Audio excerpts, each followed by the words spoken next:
Our next speaker is going to be Michelle Bloodworth. Michelle is the President and CEO of America's Power, and we're very interested to hear from her with all of the challenges that her association is dealing with and the creativity that is required on the part of her industry that she represents so well. We are most eager to hear from you, Michelle. What all is going on? How are you responding to the pressures on the coal industry? And what do you see as the future? So, Michelle, it's a welcome you to the roundtable today, and look forward to hearing from you. Well, thank you, Sheila, and good morning. I really appreciate to speak with you today, and certainly want to thank USEA for hosting this energy forum. America's Power is the only national trade association who is solely focused on the nation's coal fleet and its supply chain. America's Power supports an all of the above energy strategy because our electricity resources, whether they're coal, gas, nuclear, renewable storage, complement each other in different ways to provide reliable and affordable electricity.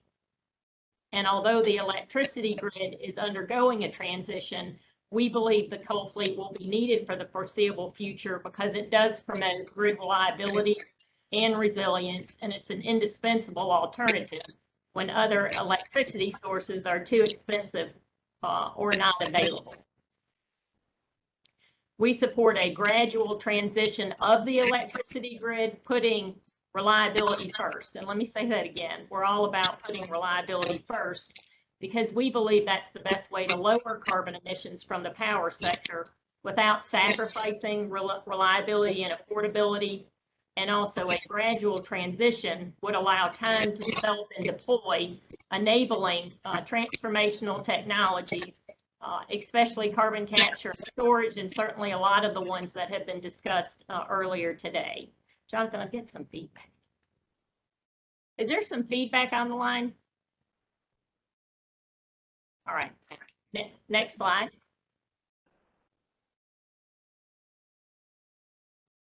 We always like to remind people why we need a coal fleet. The coal fleet provides reliability, resilience, affordable electricity, fuel security, fuel diversity, and also optionality, certainly when we have extreme weather events or when obviously bad things happen, like the recent events this past year. The picture on this slide is a picture of one of our members, Prairie State. Prairie State is one of the most modern and environmentally controlled power stations in the country. It sits in the heart of Illinois, and it's also among the most efficient plant that runs year-round and provides low-cost electricity to the MISO region and also to the state of Illinois. And for the reasons on this slide, Prairie State is pursuing one of the largest carbon capture utilization projects in the United States. And we hope that policymakers will support the development of this transformational technology so coal can continue to provide, as part of an all-above resource, the attributes that it currently does. Next slide. There are many obstacles that are going to need to be overcome to assure a problem-free grid. And we, along with many others, don't think the electricity grid can be 80% carbon-free or 80% reduction in carbon emissions by 2030 or carbon-free by 2035. We do believe that those goals are not realistic or achievable because of many of the obstacles that are going to need to be overcome in the next 10 or 15 years. First of all, there is going to be an enormous cost. There's been a lot of groups, including the Electric Power Research Institute, who Barbara used to work for, who have recently estimated that carbon-free electricity by 2035 is going to cost an upwards of 1.7 trillion with a T dollars over the next 15 years. In their analysis, 1.5 trillion is going to be needed to pay for the 1 million megawatts they've estimated of new renewable capacity that will be required. EPRI has also estimated that we're going to need in the next 15 years, 200,000 megawatts of hydrogen, 80,000 megawatts of nuclear. We all know how challenging it can be to get nuclear permitted and sited as well.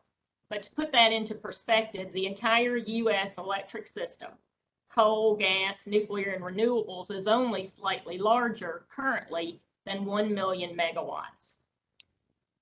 Also listed on the slide is a $2 billion estimate for new transmission needed to connect a lot of this new generation with the customers. And I'll talk a little bit more about that in a minute.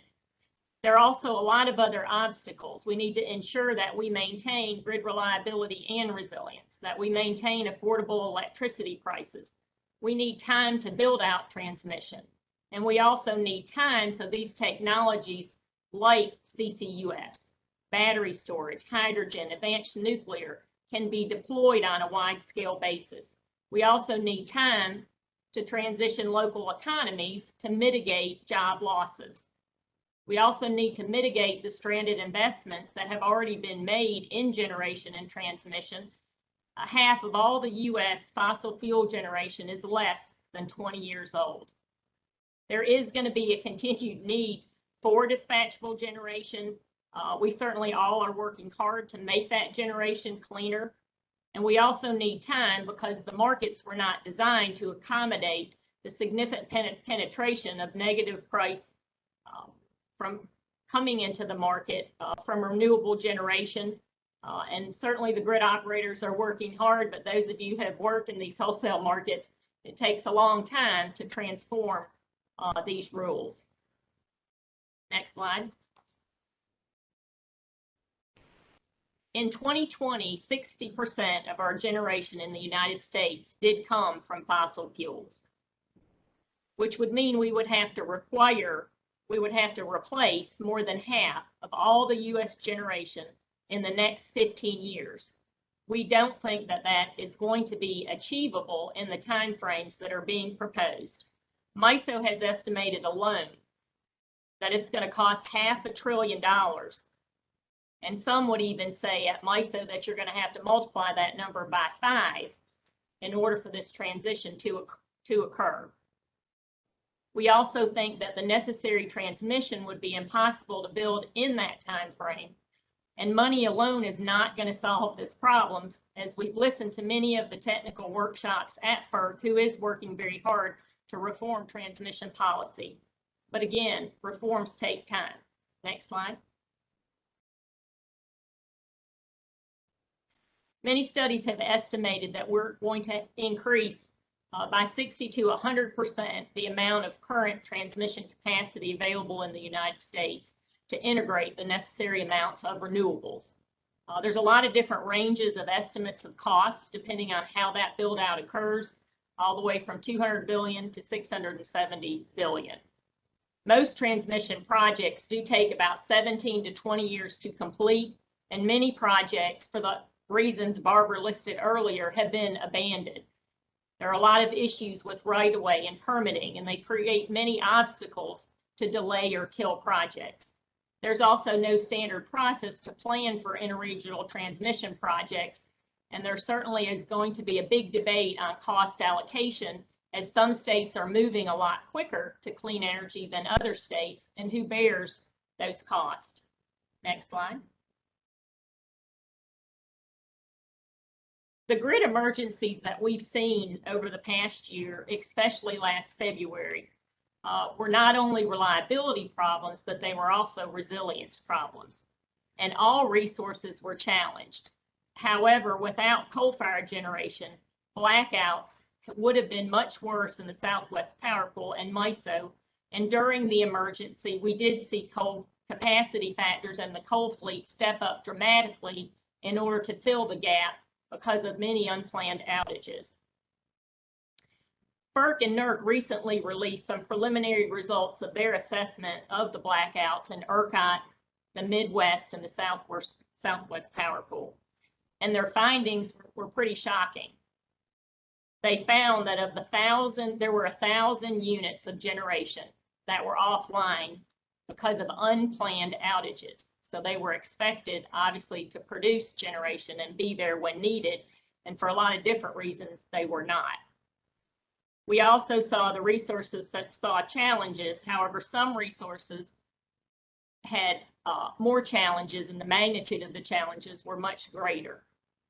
Of those 1,000 units, 57% of those that were offline due to unplanned were natural gas, 27% were wind, 1% were nuclear, and 6% were coal, which is why our organization supports an all of the above energy strategy, because each resource has pros and cons, and they each complement each other in order to provide reliable and affordable electricity.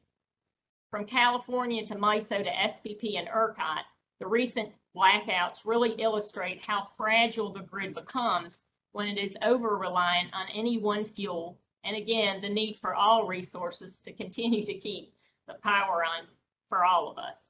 Next slide. The recent grid emergencies that garnered national attention when much of Texas was left in the cold and in the dark tell a slightly different story when you look at how better neighboring regions, MISO and SPP, perform. It is a lesson that we're telling grid operators that they should take note of as to what not to do so they do not end up in situations like California and ERCOT. Grid operators in MISO and SPP did have enough dispatchable resources to meet demand, and both still are moving to more clean energy, both wind and solar. What we see here are the capacity factors during the February 15th through the 18th. You can see that the nuclear fleet, as expected, had a capacity factor of 90%. Coal generation had a capacity factor of about 84%. But what's important is that the capacity factor during that same time period and same winter time period in 2020 was half of what it was able to provide and step up as it was called on for resilience this past February. Natural gas had a capacity factor of about 40% on average, where in 2020, it provided had about 33% capacity factor. So it also was able to step up, but not to the magnitude of coal, because there were a lot of natural gas supply constraints, both from the wellhead to the delivery system, and also to compressor stations. And then you can see that wind contributed about 17%. I'm not going to go over the numbers in SPP, but they pretty much tell the same story as we've talked to both grid operators. Next slide. The U.S. electric sector, I always like to point out, has reduced emissions by 33% since 2005, and is expected to hit 50% reduction by 2030 without any onerous policy changes. Meanwhile, China and many other countries have been increasing emissions. China has indicated it will continue to increase its emissions through at least the end of this decade. China currently has plans to add 247,000 megawatts of coal to its fleet, an amount that is larger than the entire U.S. coal fleet. Eliminating the U.S. coal fleet wouldn't even offset the additions that China is planning to make, and there are many other countries who also have a significant amount of new coal generation in the queue. Next slide. All of this makes it clear that just focusing on cutting U.S. emissions by eliminating fossil fuels such as coal and natural gas will not adequately address climate change. It will, however, put the reliability and resilience of our grid at risk and give other countries like China an economic advantage over us. That's why we strongly support a technology-based approach, developing technologies like CCUS in the United States that can be used here and also exported to other countries will more effectively reduce global greenhouse gas emissions. We think it will also stimulate U.S. economic growth and the creation of American jobs, which we think is a win-win for the environment, for the businesses, and also for consumers. So again, Vicki and Sheila, I certainly want to thank you for the opportunity of sharing the perspective of the coal fleet and its supply chain.